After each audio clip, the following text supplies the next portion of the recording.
Konten 4, amplifying your content.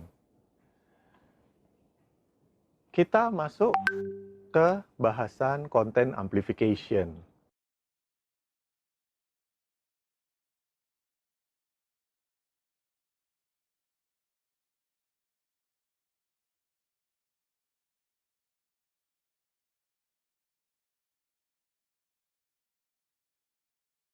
Jadi apa sih langkah-langkah yang perlu dilakukan dalam content amplification? Yang pertama, kita harus mengidentifikasi key influencer pada audiens untuk konten brand.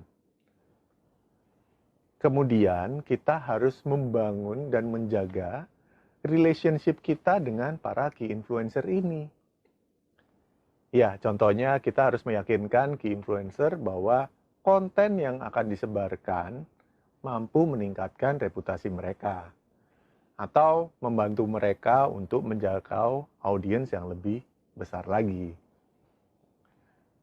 Yang ketiga, setelah konten tersebar melalui influencer, pemasar atau kita harus mendengar pembicaraan yang terjadi pada brand tersebut gitu.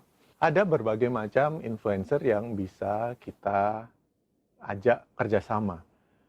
Kita mengenal mega influencer, makro influencer, micro influencer, dan nano influencer.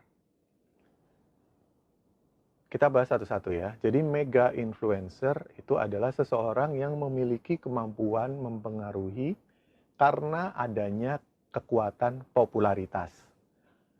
Mega influencer ini berasal dari karir di bidang entertainment, biasanya artis, musisi, olahragawan, dan sebagainya.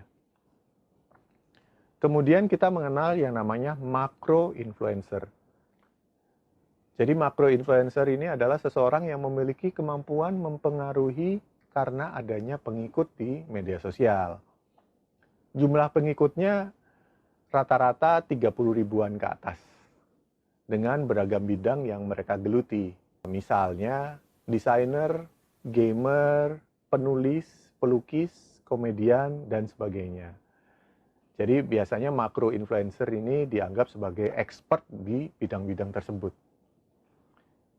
Kemudian kita kenal yang namanya micro influencer, atau seseorang yang memiliki kemampuan untuk mempengaruhi karena kekuatan pada pengikut di media sosial dengan jumlah pengikut antara 5.000 sampai 30.000.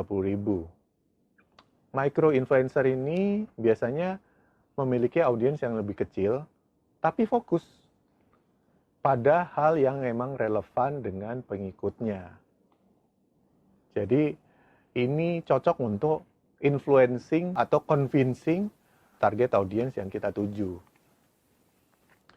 Kemudian yang terakhir ada nano influencer, atau seseorang yang menggunakan media sosial dengan pengikut sampai dengan 5.000 orang lah. Pengikut pada nano influencer ini dapat dikatakan yang paling relatable karena audiens itu masih dalam lingkaran pertemanan, keluarga, atau kerabat gitu. Jadi jika nano influencer ini mempromosikan sesuatu, akan terlihat lebih natural dan dapat memberikan engagement yang lebih tinggi karena lebih dipercaya. Nah, mega influencer contohnya seperti apa? Contohnya bisa kita lihat ada Raffi dan Nagita, memang yang terkenal jadi influencer untuk Bang Bang. Kemudian makro influencer contohnya bisa Kiki Yasa.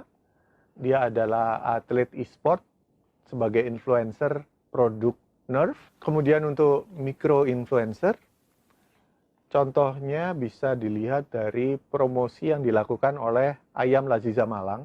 Jadi dia menggunakan influencer lokal yang ada di Malang. Karena memang lebih relevan untuk audiens Malang gitu. Sedangkan nano influencer, kita sebaiknya mencari yang terdekat dengan target audiens kita agar pesan yang disampaikan bisa lebih dipercaya oleh target audiens kita. Oke, demikian course kita kali ini. Sampai jumpa lagi di course berikutnya. Terima kasih.